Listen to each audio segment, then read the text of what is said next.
So our next speaker was part of the Dell team when they launched in Japan years ago. And under his management, the team grew from 0 to 270 employees, but that's not the most important part of his life. Right now, Rob Leslie will be telling you about how to allow authentication of individuals while the identity of the particular one will not be revealed. So we were talking a lot about privacy, security. Now we move on further. Rob, please join me here on the stage. Welcome.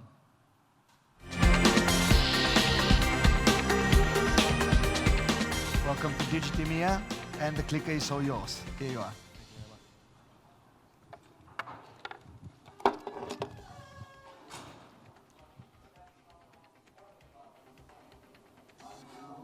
Leslie's my name, and today I'm going to talk to you a little bit about identity and how it is changing. The fundamental question I think we need to ask ourselves is, what is identity? Here we have a lady in a red dress. That's all we know about her. We take attributes that this person is assigned from the day they're born, and we use these to create that person's identity.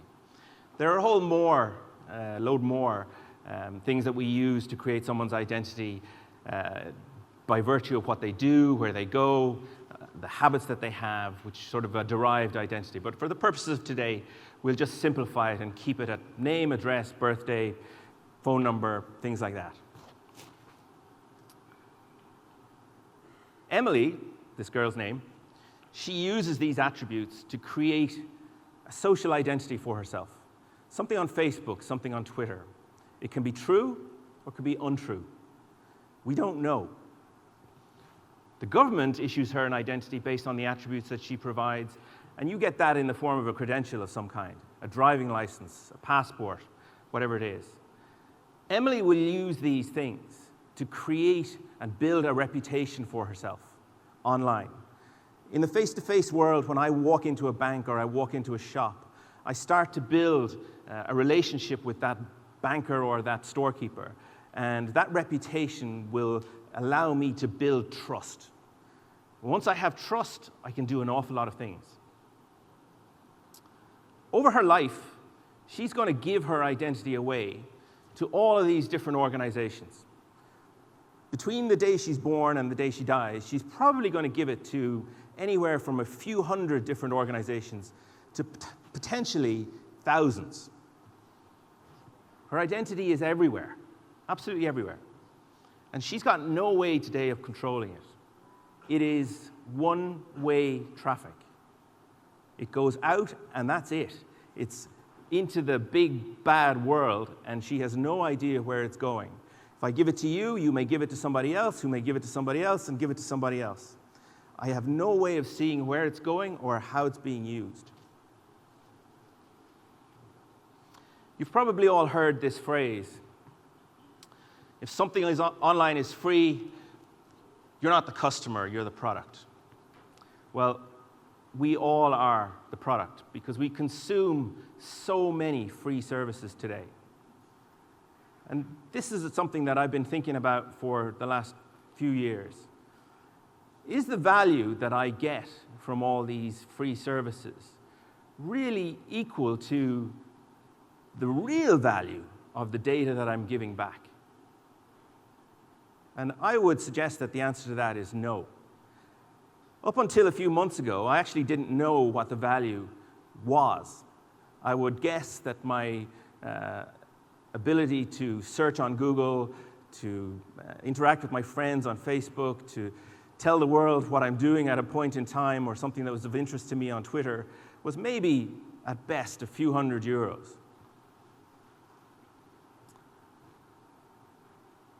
My data is worth a lot of money. So you're going to see an explosion of organizations who are seeking to capture as much information about you as they possibly can to monetize it and resell it in some kind of package service. That is the number that the European Union estimates is the average value of a person's data. 2,000 euros every year. That's a phenomenal number. Now, there's no such thing as an average person. It's taking a big number, 1 trillion euros, and dividing it by the population, 500 million. So some people are going to be 20,000 euros, some people are going to be 200,000 euros, some people are going to be a couple of hundred euros. But it is a big number, and it is growing. And that's something that we as consumers need to be worried about. The situation probably would have kept going, where we wouldn't have paid any attention to what was happening to our data had this guy not come along, Edward Snowden. And suddenly, the revelations that he had, particularly in relation to how governments were snooping on our data, suddenly actually got us to wake up and pay attention. He got us to look at our privacy, what was happening to our data, what was happening to our identity, and fundamentally got us to ask the question of ourselves, do we really care? Something that we all need to ask ourselves. In Emily's case, when she was a teenager, she didn't care about anything. She would post to the world everything about anything. But there is a point in her life where it does matter, and she does start to care. And that is the point where we start to have responsibilities for others. And it affects these things, our families, when we have a mortgage and a home, when we start to have health issues of some kind, and our wealth, when we start to have some money. We don't worry about these things when we're teenagers. Life doesn't have an ending. For her, when she gets to this age, she starts to think about all the places where she's given away her identity. Who has it? And she starts to think about, well, how can I check who has it?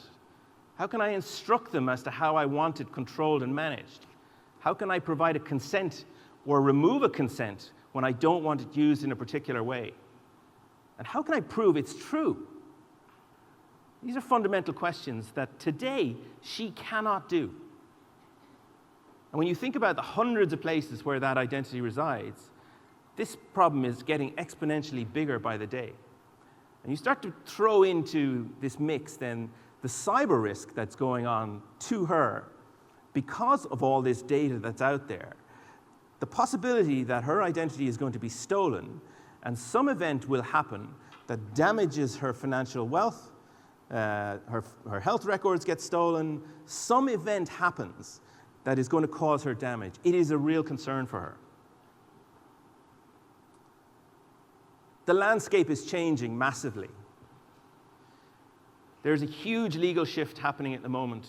You're all probably very well aware of the general data protection regulation that's coming out of the European Union towards the end of this year. It is going to be, I suppose, earth-shattering for a lot of people in that it fundamentally changes how we deal with identity and personal data. People's opinions are changing. We used to think, we didn't think twice about giving stuff away, and now we're starting to question, should I be giving this stuff away? Is it going to come back to bite me later on? Conversely, businesses are trying to hoover up as much information as possible. But now that the new right to be forgotten legislation is going to be coming out, they're starting to think about, well, maybe we need to be a little bit more selective about what we take. Do we want everything and expose ourselves to the penalties that we could fall foul of if we hoover all this stuff up? 2% to 5% of your global revenue as a penalty for leaking someone's information, that is a big, big penalty.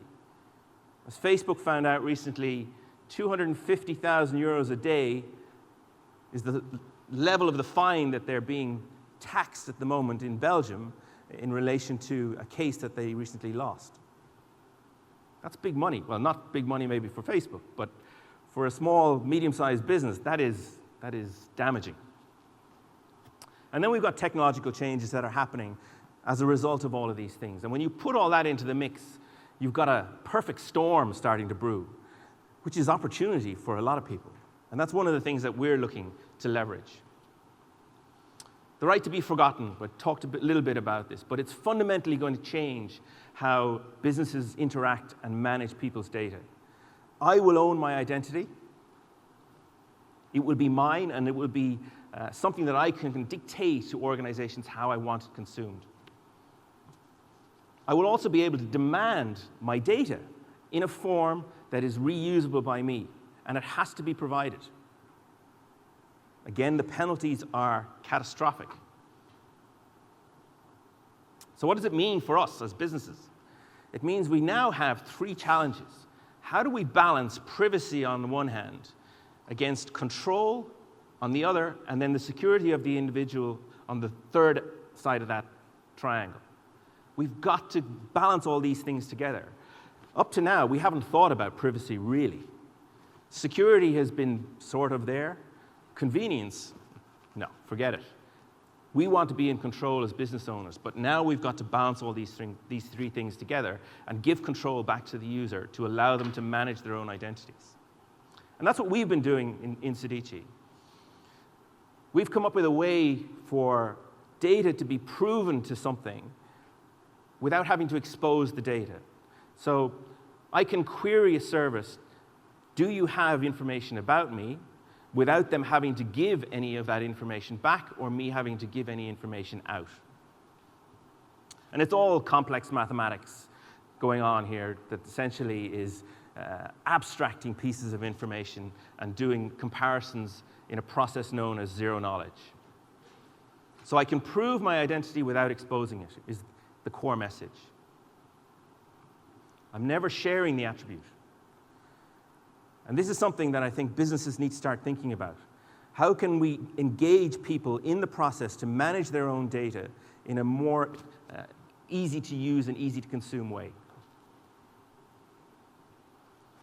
Ultimately, where we want to get to is a world that looks a little bit like this, where Emily, as the owner of her identity, can interact with all the businesses that she has identity stored with, and she can build up a picture so that she can see on a single screen all the places where her identity resides. There's no data being moved here, but all we see is my identity exists in Amazon, eBay, PayPal, blah, blah, blah, blah, blah, all of these on a big, long list. I can then drill down and I can see who has good data about me and who has bad data about me. Once I know that, then I can say to them, well, I'd like you to refresh the bad data with this good data, because I want to continue to have a relationship with you. Equally, I can say, delete me, please, because I never want to do business with you again. And I should be able to do that today, because I'm just buying a pair of shoes with you, and I will never go back to your store again.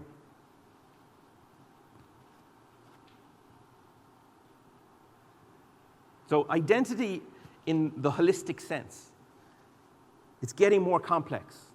We've got to get the user involved in the process, because it's about protecting themselves. They are the best person to curate their own identity. They can manage it and they can control it best. We need to give them the tools to allow that to happen. I think identity is going to become very user-centric.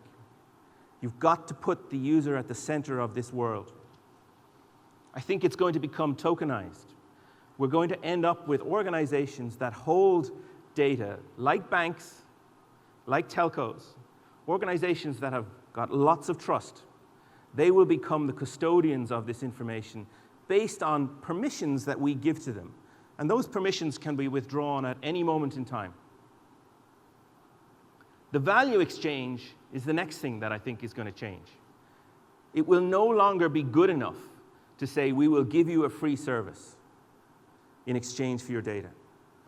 I want more, because you're making more money out of me than the value of the service you're giving back to me is worth. Mr. Google, Mr. Facebook, Mr. Twitter, wake up and take notice. The last thing that I'd like to leave you with is that your identity is yours. And I really think we all need to take ownership of it. and manage it and control it as if it is an asset that we really need to protect, just like we protect our bank accounts and our other important assets. So that's the last thing I'd like to leave you with. Your identity is yours. Own it. Thank you very much.